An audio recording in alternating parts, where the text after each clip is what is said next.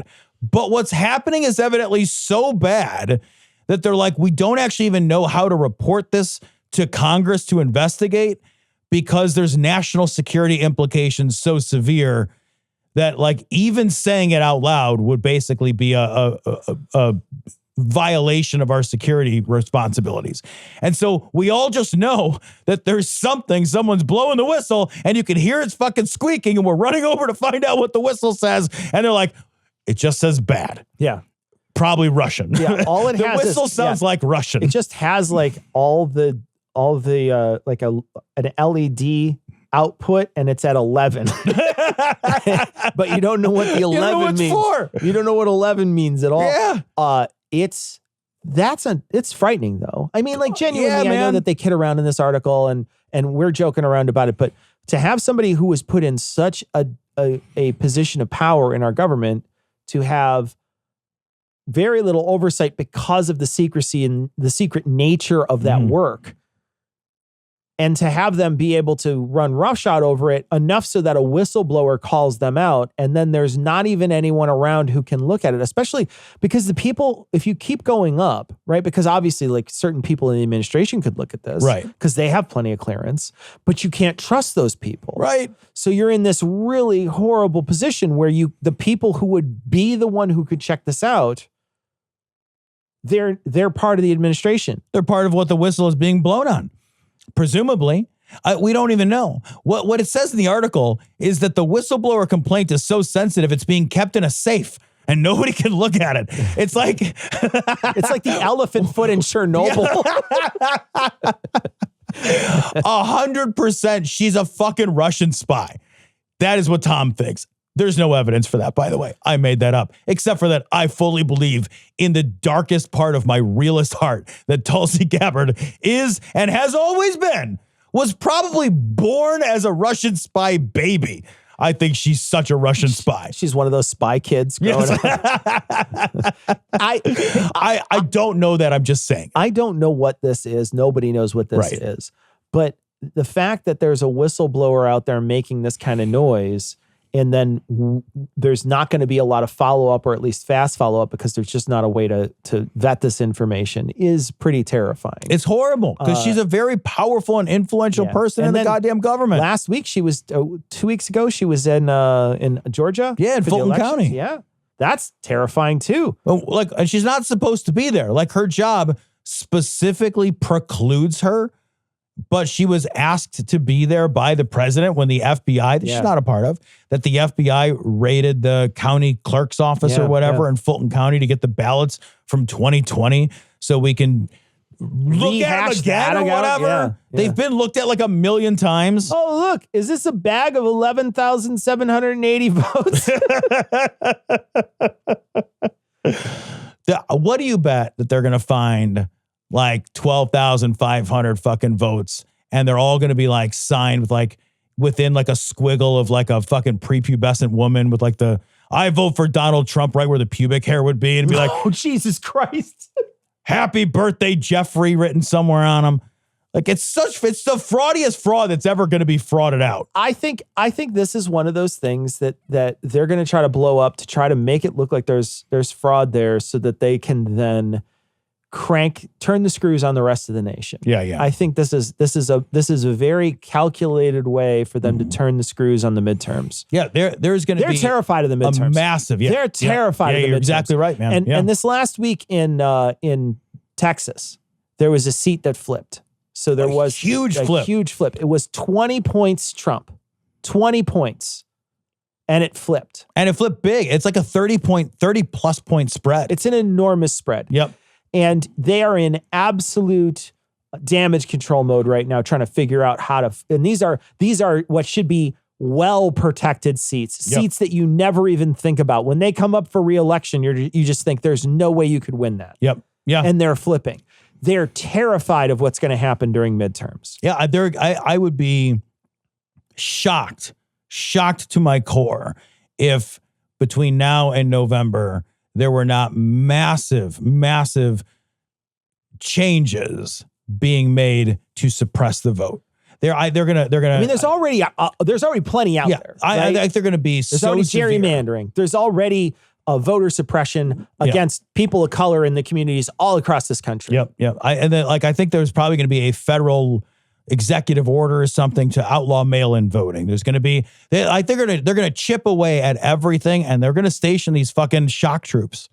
They are. That is just lock that in. They are going to station these shock troops at strategic precincts all around this country. And there's going to be, I would not be surprised, Cecil, if there was severe violence on midterm election day.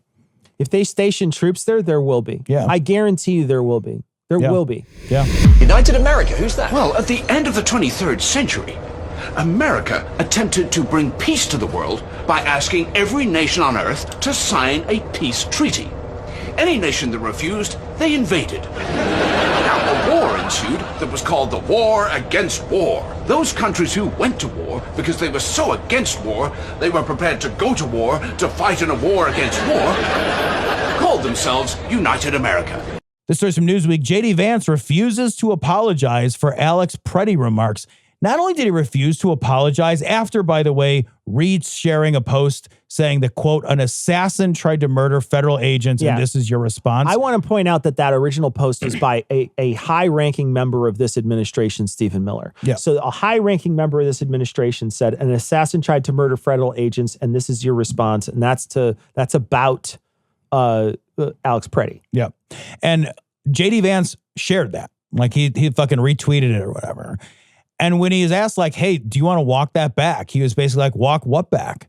And then he backs away by saying, like, we're going to have an investigation. The investigation will show what it shows, and then we'll figure it out. And we shouldn't, like, irresponsibly decide ahead of time what the investigation is going to show because everyone's innocent until proven guilty. And it's like, I don't know, man. That's not the standard you applied when you called a guy that got murdered an assassin. Yeah, that's the obvious thing about this. Is that he's saying we're going to wait. Yeah. We're going to wait and see what the investigation is. But I already fired off a tweet that already condemned this guy. Right. I've already condemned this person. But what I'm going to do is I'm going to say we're going to wait. Well, that's bullshit. You didn't wait. Didn't wait at all. So what you're saying is a fucking lie. And then the person across from him doesn't pressure him on it. Why is that? That makes me so crazy. I realize that there was a back and forth, but God, man, just say, look, you already did that. What are you talking about? Right. It took us 20 seconds of reading this to say that's inconsistent. Why are you inconsistent? Yeah, and there should be no letting him off the hook on it. Yeah.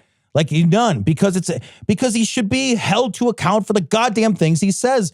You can't ask for a job where you say, hey, I want the things I say to be fucking important. That's what a politician is. They don't produce anything, right? At the end of the day, there's not a box full of widgets that these fuckers produce. They produce words. They cannot have it both ways. It cannot be the case that your words matter so much, you beg me for the opportunity to use your words to influence this country, and also your words don't matter. You can't have that. It's not possible to have that.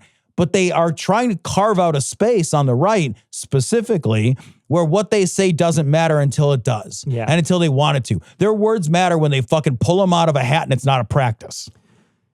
J.D. Vance should never live this down, right? No. This is the thing is that all that stuff was fired off, just like how when they tried to turn the person who shot Trump into this crazy left-wing person, right? Before any of the evidence was out about him.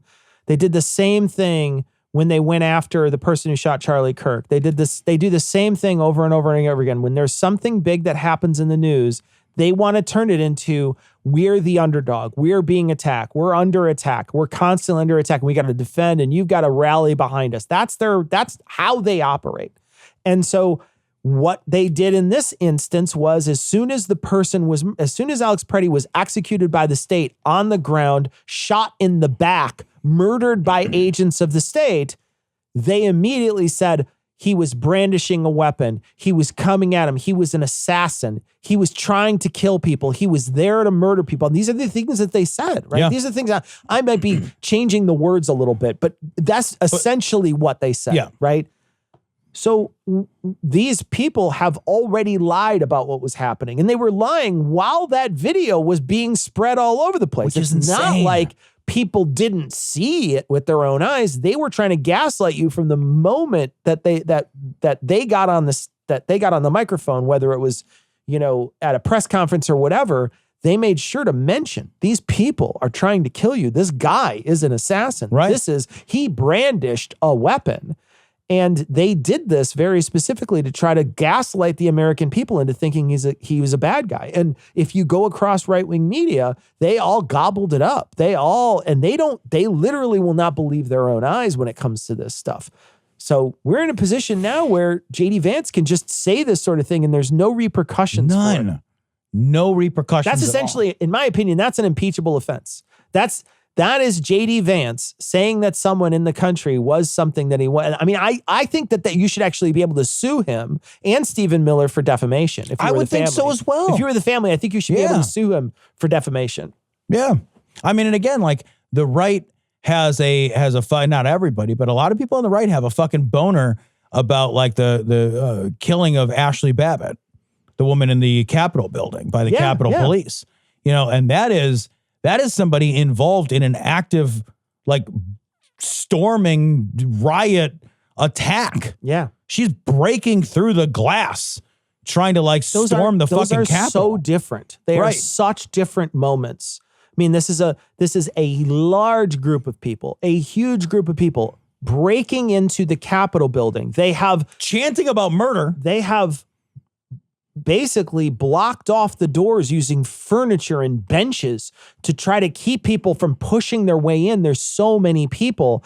And if one person gets in, there's a stream of people behind them. Right. So you have to do something about it. And this person chose to shoot him. That's a totally different thing than you having someone blowing whistles at you outside, you threatening and attacking them, someone standing in between the person who you were just terrorizing and you, and then you throwing them to the ground, beating them, and then summarily executing them immediately afterwards. I counted. Very different. I counted from when they take him and then they throw him on the ground. It's 14 seconds. He has 14 seconds on the ground being beaten before he gets shot. 14 seconds before insane. they never got an opportunity to comply, right? Right. There's How do nothing you to have that comply in with. 14 seconds, right? Yeah. He's already been pepper sprayed and then he's on the ground and they're kicking the shit out of him while he's on the ground and he's protecting himself. That's only 14 seconds long, that period of time. Yeah. That's a short period of time. Yeah. And then we talked about it before, but there's no clear, specific, and unilateral thing that he's supposed to comply with. None. So I always come back to if I couldn't have done anything different, how is it not murder? Yeah. Yeah. If there was no opportunity for me not to be killed here, then that's murder. Yeah. Because I didn't have a choice to make the situation change. I enlisted in the military for the minimum amount of time in a position that would never see combat. Why? Well, because it would help me be your senator.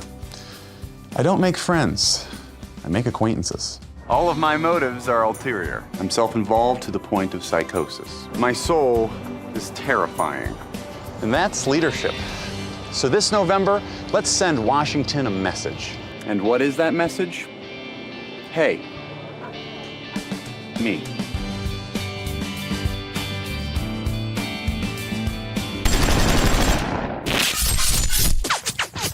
This story's from Newsweek. 21 Democrats just voted to fund ICE temporarily. Here's their fucking names. Oh, that's good. Let's read their names off, Tom. Let's read their names off.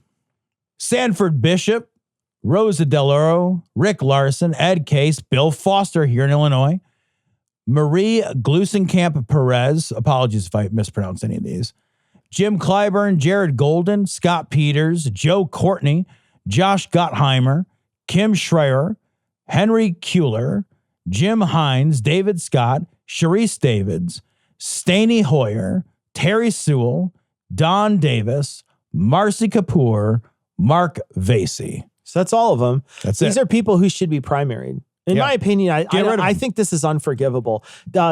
Foster's the district that's just west of us. Yep. So it's kind of part of Chicago, but it also sort of loops around. It's my district. It gets a little bit of, it gets Naperville, but then it also gets some of like, I think it goes up to Rockford. It gets Marengo. It's like kind It's of a very weird west district. It's my district. Yeah, it's Yeah. west of here. Yep. Fuck that guy. Yeah, fuck that guy hard. That guy. Yep. That's it. I would never vote for that guy Nope. again. Yeah, that's No. it. You're done. That's it. He's got to get, all these guys got to get primaried. Yeah. You got to go. There needs to be consequences. Yeah. You got to eat shit. Yeah. Sorry, you're eating shit. Why are you eating shit? Because you did the wrong thing. And the thing is this person, I think, knows they're in a purple district or some kind of district that's probably, because there's a lot of open land in this person's Very district. rural in parts of it. And Yeah. so I think that they're under pressure, but that's not an excuse, No, right? does not matter. The thing is like your reelection should never color how you vote. That should never be in your mind. Yep. What's in your mind is I need to do the best thing I can do right now. And if that gets me out of office in 2 years or a year,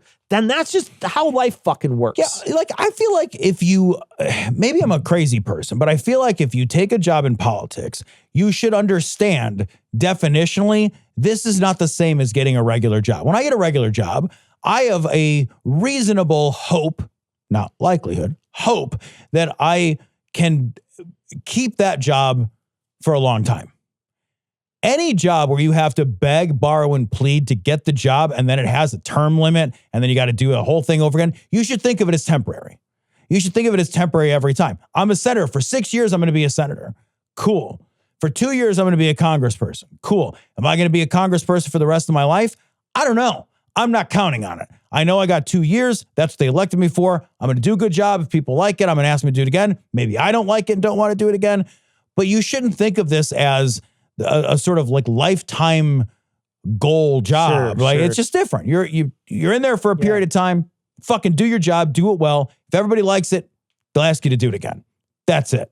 We treat it like it's like a lifetime thing. Like, oh, I'm going to be in this for the rest of my life. Fuck you. Yeah. Fuck you. Term limits, man. I think that there is an argument to be made where you say, oh, well, I'm trying to make sure that the vote in the future is something that can, maybe sustain me, and then in that vote very specifically means that I am voting or using my power to make it so that most people are happy in my district. But sometimes people can be happy, but they can be wrong, right? So I think that's a really important distinction, is that you, as somebody who's a moral leader of the people, need to look out and say, there is something immoral happening. Whether the people in my district would re-vote me in because of that, that's irrelevant. I need to do the moral thing right now. And the moral thing is not injure more people, not hurt more people, slow ICE down so it doesn't have the kind of funding that it needs to continue to hurt the American people all across the country. Because it's not hurting immigrants. It's hurting the American people who are all across this country. So I think that if even if your yokels that would vote you in are happy that you decided to do this, I don't care, and you shouldn't care either. You should make a choice and say, I'm going to do the important thing, the moral thing, the right thing to make sure that this group doesn't get any funding, whether my constituency agrees with me or not. And isn't that this is the job you begged, borrowed, and pleaded to get. Yeah. You asked, I would like to make difficult moral choices. That's what you asked for. You don't know we put you in this spot, man. Yeah, you don't get in this spot. You don't trip upwards into this spot. No, you have to work to get there. Yep. No! There's no way I can handle a cage, man. I don't care. You gotta go down. It's gotta be that way. Okay, man. Okay. I'm gonna go to jail, and I'll pay, and Johnny Utah gets this guy. Right? Good for you. That's real good. So NBC News, after Republicans pushed Clintons to testify on Epstein, Democrats warned they'll haul in Trump. Democrats say Republicans have set a precedent with subpoenas of an ex-president and first lady. We'll follow it. Donald Trump, all of his kids, everybody, Representative Maxwell Frost said. First of all, I want to just start off by saying, I wish the Supreme Court had made a different choice about immunity. I don't think that the immunity necessarily would apply if there was like bad behavior, because it may not be behavior that took place while they were in office. And I think the immunity only qualifies while presidents are in office. It has to be an official. It has to be an official act, right? So I think that would be very difficult. I do think it'll still be probably used as a shield, even though it doesn't apply, because if there's any way for them to use it as a shield, they will. If fucking Bill Clinton did something wrong, let's figure it out. Let's throw him under the fucking bus. Let's burn his fucking house down. Let's fucking bury him forever. Fuck that guy. Fuck all of them. If they had an association with Epstein, if they were, on that island fucking kids or fucking exploiting people, yeah, man, I want to know. And I want to burn their house down around them. And I want to do the same thing for absolutely everybody. Doesn't matter how you vote. Yeah, I think that has been the rallying cry from every single Democrat I've ever heard talk about this. I've never heard anybody say, well, this person's protected. Well, this special boy can be okay because this one's the special one. No, I think everybody says, doesn't matter who it is. Yep. If you were part of this group, if you were in cahoots with this group, then that's just fucking how it works. You get caught. But I think what's really interesting about this particular story is there's a threat by Democrats on this that are saying, if you bring the previous president here, because we asked the president to come in before. They had asked Trump to come in to talk about January 6th and after. And he refused. He refused to come in, and they didn't subpoena him. They initially refused. The Clintons initially refused to come in. They said, we're not going to come in. And they said, okay, well, we will subpoena you. And then they would have faced some sort of charges. Right. So they basically broke the seal that said you can subpoena ex-presidents. Right. That's a real big deal. That means, and they're saying, if Trump ever gets out of office and he's still alive, there's going to be Democrats who are going to subpoena him now because you've now broken the seal on this. You're the one who busted the filibuster or whatever. You're the one who did the thing that made it so now it's okay to do. Before it was unspoken, don't do it. Mm-hmm. Now it's everything's game. And so this is the piece. I'm actually super happy about that. I would love to see them subpoena Trump, and then if he doesn't show up, make him so he goes to jail. I think that would be amazing. Yeah, I think that's great. awesome. I think that they should. Congress needs to get its fucking groove back. Yeah, right. Yeah, it needs to be a force that does this sort of thing. I wish that they would have, and I think they're still in talks to try to decide this, that they're going to do it actually like a public question and answer session, right? A public hearing, yeah. Because right now they're talking about just getting deposed behind closed doors. Mm-hmm. And then they'll be able to leak out whatever kind of information they want in that particular thing. But if you do it open book where it's in front of everybody, that's a totally different experience. I personally hope that, that anybody who's involved in this has to eat all the shit that they decided to try to hide behind the door in the past. Absolutely, man. And I don't think anybody disagrees with that. The only people who I see disagree with that are the people who are trying to protect Trump. Those are the only people. Dude, I see the same thing. It's people on the right who are like, well, but Trump. And I've never met anybody in our side of the camp who's like, yeah, fucking, we should protect that guy. Yeah. No, man. We should also not worry about investigating people, right? Yeah. Because an honest investigation should, and again, I presuppose an honest investigation. I know you did say that very specific. Right? Yeah. An honest investigation should exonerate people who have not done evil shit, right?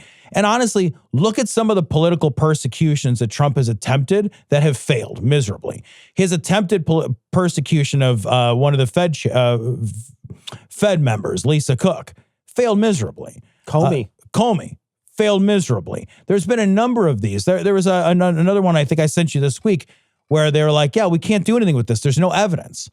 If there's no evidence, this stuff falls apart. So let's investigate. Let's not shield anybody from investigation. Awesome. Hey, man, if you were here, if you were talking to this guy's a fucking creep, let's go find out what you did. Yeah. Awesome.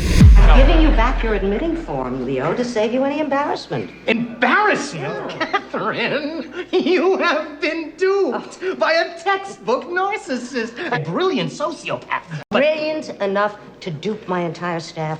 I doubt that. This story's from The Hill. Trump says country should move on from Epstein files after latest release. 3 million pages of sloppily redacted documents. Plenty of victims were outed in this additional release. 3 million pages. They did say there's 3 million more pages that are just not coming out. They're like, yeah, we're done sending stuff. And now Trump's like, stop looking at it. Yeah, he doesn't like this. No. He really doesn't like this. And one thing that is bothering me about this whole thing, especially if I, as someone who sees comments and sees things online, one thing that's really bothering me about the Epstein release is that people think that because it was in this tranche of documents that was released, that it's true, that it's a real thing that happened. And a lot of the stuff that was released and a lot of the really salacious stuff that has come out has been, these are tip line comments coming in from certain places. The stuff you want to pay attention to are the times that people are actually deposed, when they're under oath and they have to say these things and lying is a penalty. Right. That's an important time to pay attention to what the things that are said. Things that are passed between emails often sometimes could be jokes, sometimes could be not the thing that you're thinking. I do think that there is reasons to look at some of the email stuff, but then there's other things that are literally just someone's psychosis is sending something in.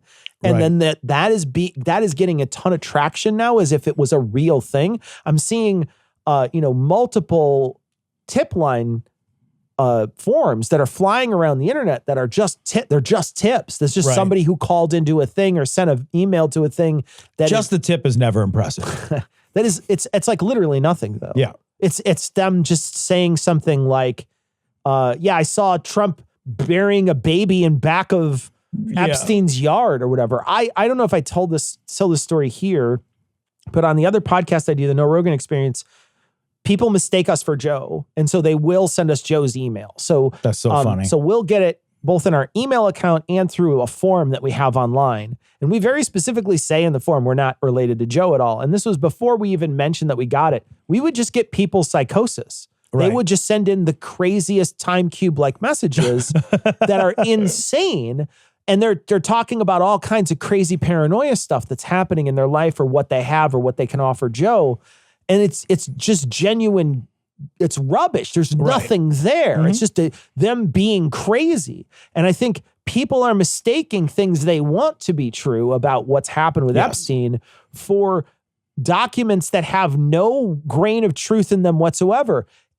I'm not saying that any of the stuff that gets sent in isn't true. I'm just saying I don't see any reason to believe it until something more than a tip line comes in about it. Yeah, well, I think what's important to do is an investigation and properly vet the information. One of the problems with an information dump of this size, to your point, is it's going to have good information, bad information, missing information, and everything else in between. And then a fucking bunch of armchair detectives are going to pour through, again, 3 million pages. That's like 2 Russian literature novels. There's an immense. It's like part 2 Dostoevsky. Right. Yeah, exactly. Yeah. It's like Anna Karenina and then like Brothers Karamazov. It's an immense amount of stuff nobody's going to read. It's just huge. It's so big that the New York Times had to build their own tools, specific, like proprietary tools to search this information out, to go through it and to try to, because you can't, 3 million pages, you can't even dig into it properly. And then all of the claims within it, they should all be properly investigated. All of them. The work has not begun, and it's certainly not done just because this information is out. Because some of the information's garbage and some of it's good. Also, I was listening to a podcast this morning. One of the things that makes this particularly difficult is one of the things we know is true about Jeffrey Epstein is he's an enormous liar and a manipulator. And so that guy's going to lead other people and him down a garden path. And if you just follow it blindly, he may be sending these things out to people as a way to manipulate other people. You got to be very careful about making sure that true things are true. Yeah. And the way you do that is with a cautious, careful, and thorough investigation by impartial third parties. That's how you do that. The problem, of course, is that with Trump being implicated in these things, you'll never get that out of this administration. It's never going to happen. It's never going to happen. Never. You have to have somebody after this hopefully break into all the documents, see all the redactions, and then make decisions on what they can show to other people, and then make those investigations with those third party people like you suggest. You'd have to do that, but I don't know that it'll ever. I don't think it's going to happen either. It'll ever happen. Yeah, I think it's what it shows to me when I saw all these documents and all the back and forth is that a lot of these people that are involved in this are all really chummy, right? They're all really chummy together, or at least that's how it appears on in some of these emails. One of my favorite pieces is Elon getting rejected to the party. I don't know if you saw this. I didn't see that. I heard him begging to be invited. He sends a message that says, "Hey, I just want to let you know I'm sort of free." And then the way he writes it is he starts out the message with, "Hello, good sir."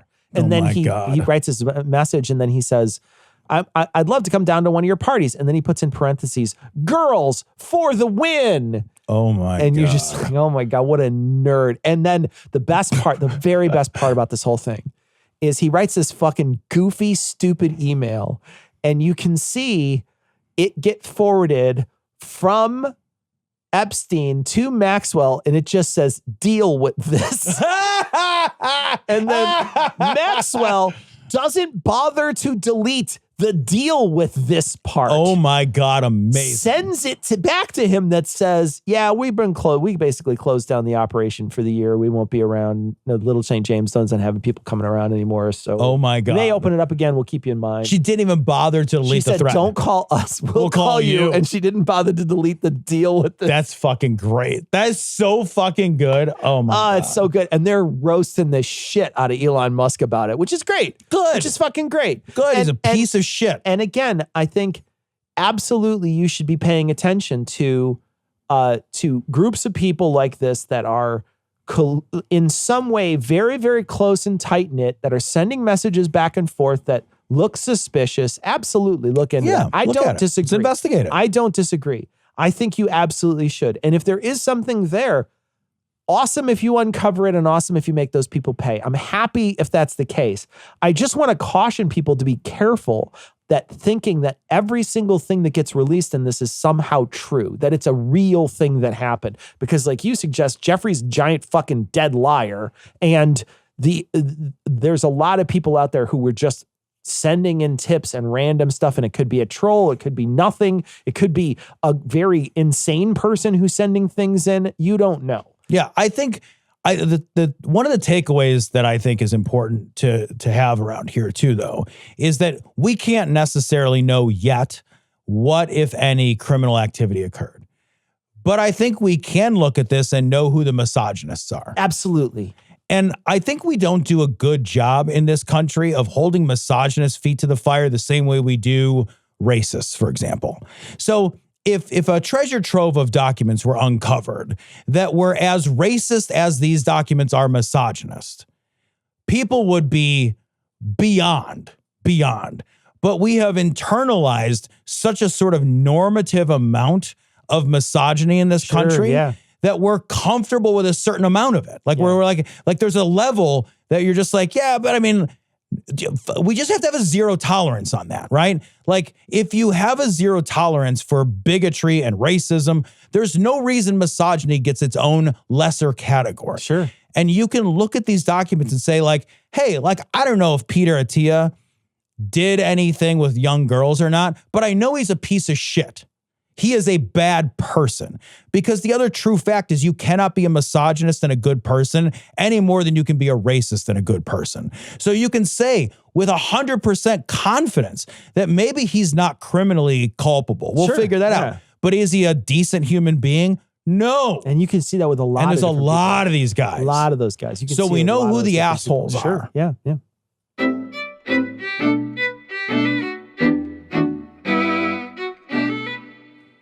All right, that's going to wrap it up for this week. We're going to be back with a funny show on Thursday, but we're going to leave you like we always do with the Skeptic's Creed.